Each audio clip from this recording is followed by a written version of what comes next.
नमस्कार शिक्षक साथियों, आप सभी का मेरे YouTube चैनल में स्वागत है। आज हम समृद्ध कार्यक्रम के अंतर्गत गणित विषय में कक्षा 1 से 5 तक के अंतर्गत इन कक्षाओं का बेसलाइन आकलन एवं इंड लाइन आकलन कैसे करेंगे तथा इनका स्तर विभाजन कैसे करेंगे तथा इन स्तर के अनुसार इनके समूहों का निर्धारण कैसे करेंगे, इसके बारे में हम चर्चा करेंगे। तो आइए आगे बढ़ते हैं, देखते हैं गणित में समृद्ध कार्यक्रम के अंतर्गत इनको 3 स्तरों में विभाजित किया गया है। स्तर 1 में कक्षा 1 और 2 को रखा गया है। स्तर 2 इसमें कक्षा 3 और 4 को रखा गया है और स्तर 3 इसमें कक्षा 5 को रखा गया है। अब आगे बढ़ते हैं, देखते हैं कि जो हमें समृद्ध कार्यक्रम चलाना है उसके अंतर्गत आगामी माह की कार्य योजना कैसे बनाई गई है, इनमें क्या क्या करना है। इसके लिए सबसे पहले इन 2 महीनों को 8 सप्ताह में बांटा गया है, 0 से लेके 8 तक का सप्ताह, जिसमें 0 सप्ताह उसे कहते हैं जब बच्चे शुरू में जब विद्यालय आएंगे, जैसे कि 1 सितंबर से हमारे बच्चे आएंगे तो इनके लिए 0 सप्ताह या शून्य सप्ताह कहा जाएगा। इसमें इन बच्चों को सहज किया जाएगा। सहज करने से तात्पर्य ये है कि बच्चों के साथ गतिविधियाँ, कविताएं, कहानियाँ और तरह तरह के खेल तथा उनसे बातचीत करके शिक्षक का और छात्रों का आपसी संबंध को गहरा किया जाएगा।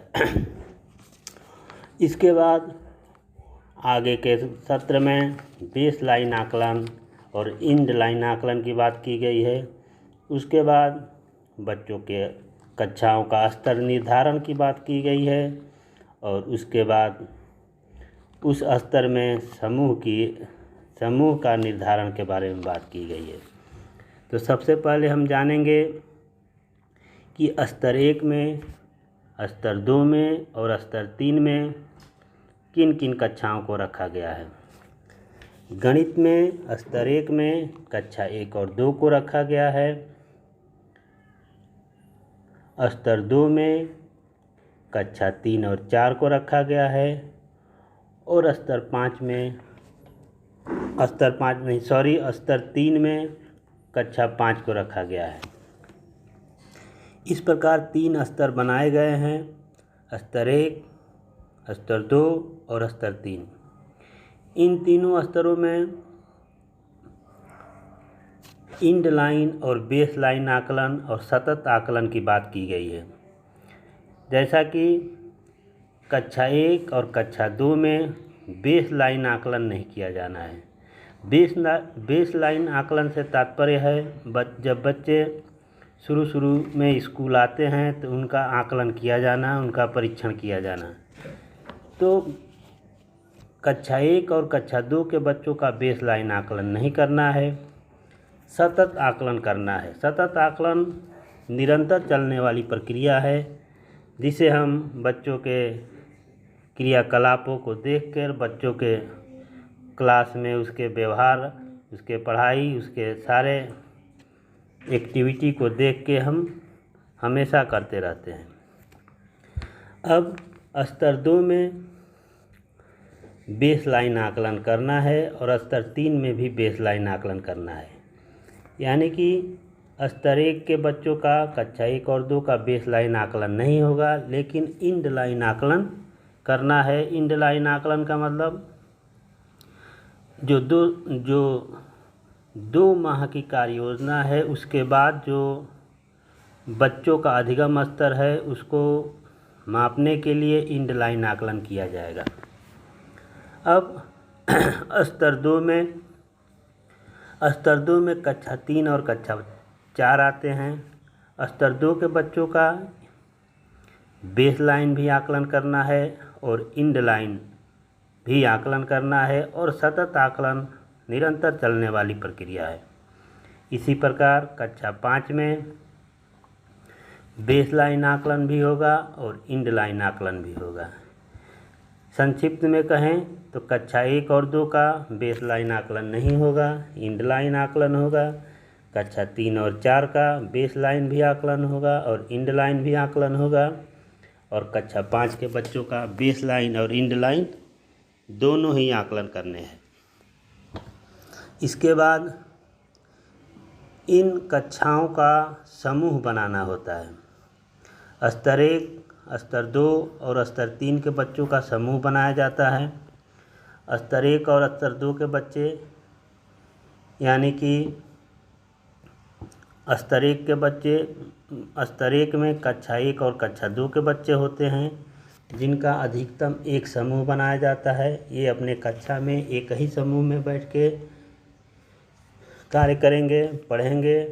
फिर कक्षा 3 और कक्षा 4 के बच्चों का अधिकतम 2 समूह बनाया जाता है और कक्षा 5 के बच्चों का अधिकतम 3 समूह बनाया जाता है। अब इनके समूहों का निर्धारण किस प्रकार किया जाता है, इसके लिए हम आगे की स्लाइड देखते हैं।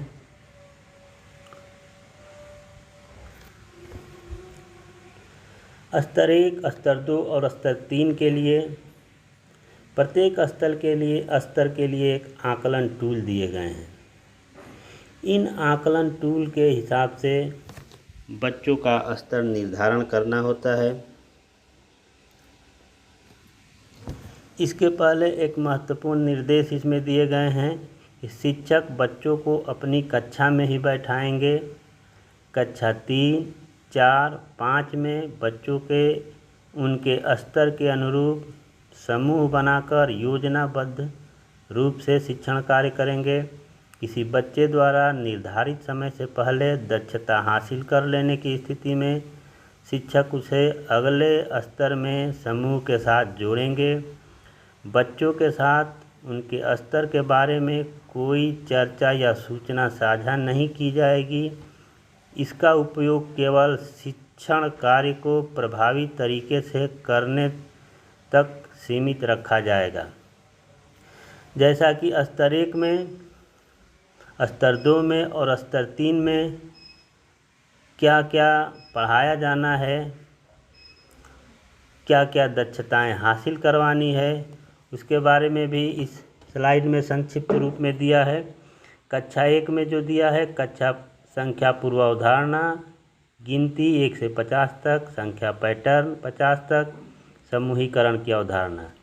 स्तर 2 में संख्या ज्ञान 1 से 100 तक, संख्या पैटर्न 100 तक, जोड़ व घटा 2 अंकों के साथ 1 अंकीय अंकों का गुणा। स्तर 3 में संख्या ज्ञान 1 से 999, जोड़ व घटाना 3 अंकों के साथ 2 अंकीय संख्या का गुणा भाग।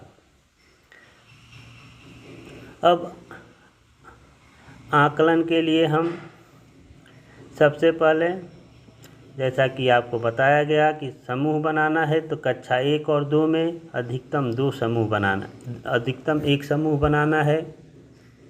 सभी बच्चे अपनी कक्षा में एक ही समूह में रहेंगे। कक्षा 3 और 4 में अधिकतम 2 समूह बनाया गया है, जिसमें हर समूह के लिए, हर स्तर के लिए अलग अलग आकलन प्रपत्र दिए गए हैं।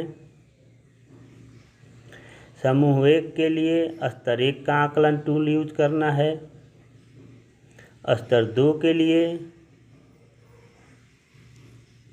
जिसमें कि कक्षा 3 और 4 हैं, इनके लिए स्तर 1 और स्तर 2 दोनों का आकलन टूल यूज करना है। और स्तर 3 के लिए, जिसमें कि 3 समूह बनाए गए हैं, इसमें स्तर 1, स्तर 2 और स्तर 3 के आकलन टूल को यूज करना है। तो सबसे पहले हम ये जानेंगे कि समूह कैसे बनाएंगे। तो कक्षा 1 और 2 के बच्चों को एक ही समूह में रखना है। कक्षा 3 और 4 के बच्चों का अधिकतम 2 समूह बनेगा, जिसमें पहले समूह में वे बच्चे होंगे जो बच्चे स्तर 1 के टूल के सभी प्रश्नों को हल कर पा रहे हैं, और समूह 2 में वे बच्चे होंगे जो बच्चे स्तर 1 के टूल के सभी प्रश्नों को हल कर पा रहे होंगे लेकिन स्तर 2 के टूल के सभी प्रश्नों को नहीं हल कर पा रहे होंगे। और फिर स्तर 3 में जो कि कक्षा 5 है, इसमें अधिकतम 3 समूह बनाए जाएंगे। इसमें पहले समूह में उन बच्चों को रखेंगे जो स्तर 1 के टूल के सभी प्रश्नों को नहीं हल कर पा रहे हो। समूह 2 में वे बच्चे रखे जाएंगे जो स्तर 1 के टूल के सभी प्रश्नों को हल कर पा रहे हैं लेकिन स्तर 2 के टूल के सभी प्रश्नों को नहीं हल कर पा रहे हैं।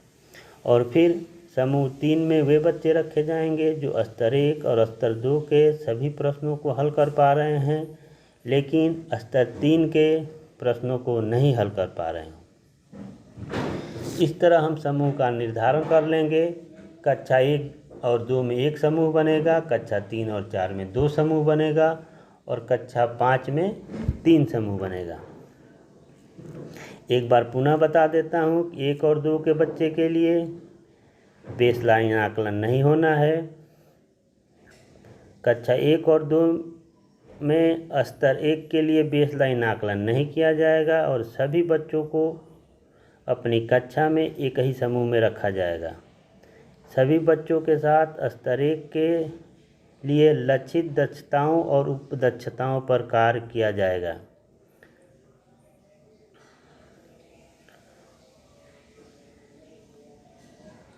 स्तर 2 जिसमें कक्षा 3 और 4 हैं, कक्षा 3 और 4 में स्तर 1 और स्तर 2 के लिए दिए गए टूल का उपयोग होगा और बच्चों को दिए गए निर्देशों के अनुसार अधिकतम 2 समूहों में उनके स्तर के अनुसार बांटा जाएगा। कक्षा 5 में जिसे स्तर 3 में रखा गया है, कक्षा 5 में स्तर 1, स्तर 2 और स्तर 3 के लिए दिए गए टूल का उपयोग होगा और बच्चों को टूल में दिए गए निर्देशों के अनुसार अधिकतम 3 समूहों में बांटा जाएगा। वही बात है, ऊपर वाली जो बात है कि स्तर 1 को 1 समूह में रखा जाएगा, स्तर 2 को 2 समूह में और स्तर 3 को 3 समूह में रखा जाएगा। अब आकलन टूल के सामान्य निर्देश क्या है? आकलन टूल का मतलब जो प्रश्न दिए जाएंगे, जो प्रश्न निर्धारित किए गए हैं स्तर 1 के लिए, स्तर 2 के लिए और स्तर 3 के लिए, तो इसमें आकलन टूल निर्देश दिया गया है कि बच्चे एक लंबे समय के बाद स्कूल आ रहे होंगे, इसलिए यह आवश्यक है कि आकलन से पहले कुछ सहज वातावरण निर्माण में लगाया जाए। बाल गीत, कहानी, संवाद, खेल व गतिविधि हेतु उपयोग में लाई जा सकती है। सवालों के चयन में विविधता का ध्यान रखा गया है जिससे जरूरी दक्षताओं व उप दक्षताओं का आकलन किया जा सके और इसके अनुसार शिक्षक अपनी शिक्षण योजना बना सके। शिक्षक इस आकलन को ब्लैक बोर्ड पर प्रश्न लिखकर सहजता से कर पाएंगे। यह टूल बच्चों को समूह में उनके स्तर निर्धारण विभाजित करने में मदद करेगा। स्तर 1 में कुल 5 प्रश्न हैं, स्तर 2 में कुल 5 प्रश्न हैं और स्तर 3 में कुल 5 प्रश्न हैं। कक्षावार टूल का उपयोग कैसे किया जाएगा? पहले भी बता चुके हैं कि कक्षा 1 और 2 में बेसलाइन आकलन नहीं किया जाएगा, एंड लाइन आकलन किया जाएगा। कक्षा 3 और कक्षा 4 में बच्चे स्तर 1 और 2 के सभी प्रश्नों को हल करेंगे। कक्षा में अधिकतम 2 समूह बनाए जाएंगे और कक्षा 5 में बच्चे स्तर 1, स्तर 2 और स्तर 3 के सभी प्रश्नों को हल करेंगे और कक्षा में अधिकतम 3 समूह बनाएंगे। किसी भी प्रश्न में अंक नहीं दिए जाएंगे। शिक्षक A, B कोड उत्तर के अनुसार देंगे। यदि किसी बच्चे ने दक्षता को प्राप्त किया है तो A कोड देंगे और B जो दक्षता प्राप्त नहीं किया है उसे देंगे। उत्तर स्तर के सभी प्रश्नों का सही उत्तर दिए जाने पर बच्चे का उस स्तर से आगे के स्तर में रख दिया जाएगा। बच्चों को कार्य करने के लिए पर्याप्त समय दिया जाएगा। शिक्षक बेसलाइन और एंडलाइन आकलन में बच्चों द्वारा किए गए कार्यों का दक्षतावार विवरण दिए गए आकलन प्रपत्र में भरेंगे। जैसा कि इसमें दिया गया है एंडलाइन में कि आकलन के लिए यही टूल उपयोग में लाया जाएगा। ज़रूरत पड़ने पर प्रश्नों की प्रकृति बिना बदले संख्या वस्तुओं को बदला जा सकता है। आकलन टूल दिया गया है स्तर 1 का आकलन टूल। इसमें 5 प्रश्न दिए गए हैं। फिर स्तर 2 का आकलन टूल, इसमें भी 5 प्रश्न दिए गए हैं। 6 से लेकर 10 तक ये 5 हो गए। फिर स्तर 3 में 11 से लेकर 15 तक ये 5 हो गए। इस तरह प्रत्येक स्तर के लिए अलग अलग आकलन टूल हैं। इसके बाद बच्चों को आकलन प्रपत्र भरवाना है। आकलन प्रपत्र में हमें उनका बेसलाइन और एंडलाइन में बच्चे ने किस दक्षता को प्राप्त किया है, उस दक्षता के अनुसार इसमें भरना है। आकलन टूल प्रश्न संख्या इसमें दिया है स्तर 1, स्तर 2, स्तर 3, फिर स्तर 1, स्तर 2, स्तर 3। बेसलाइन के लिए 3 स्तर और एंडलाइन के लिए 3 स्तर। जैसा कि स्तर 1 में बेसलाइन आकलन नहीं होगा, फिर स्तर 2 में और स्तर 3 में बेसलाइन आकलन होगा।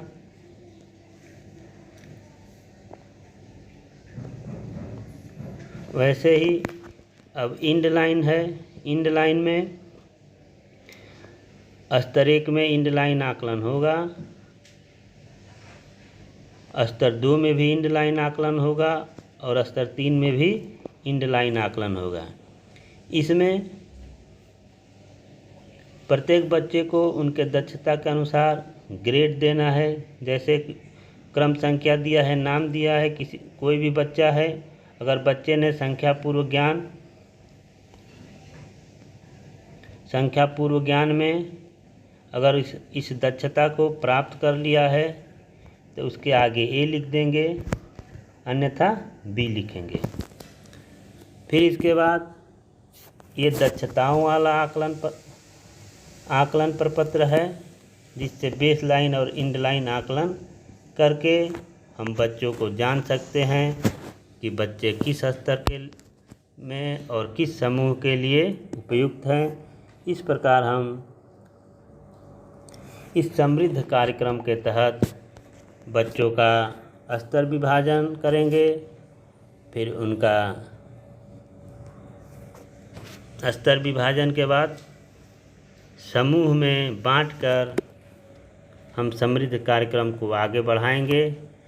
इसके बाद बच्चे हमारे इस समृद्ध कार्यक्रम में जो 2 महीने की कार्य योजना दी गई है, जो दक्षताएं दी गई हैं, उन दक्षताओं में जो उपदक्षताएं दी गई हैं उनको प्राप्त कर लेंगे और अपने जिस कक्षा में हैं उस कक्षा की जो मिनिमम दक्षता है उनको जब प्राप्त हो जाएगी तब हमारा ये समृद्ध कार्यक्रम सफल माना जाएगा। एक बार पुनः मैं समरी में आप लोगों को बता दूं कि स्तर का विभाजन स्तर 1 में कक्षा 1, 2 को रखना है, स्तर 2 में कक्षा 3 और 4 को रखना है और स्तर 3 में कक्षा 5 को रखना है। स्तर 1 में केवल 1 समूह बनेगा, स्तर 2 में 2 समूह बनेगा और स्तर 3 में 3 समूह बनेगा। इस प्रकार बच्चों को समूहों में बांटकर हम गणित के समृद्ध कार्यक्रम को आगे बढ़ाएंगे। मेरा यह वीडियो कैसा लगा, मेरे चैनल को लाइक और सब्सक्राइब करिए। जय हिंद, नमस्कार।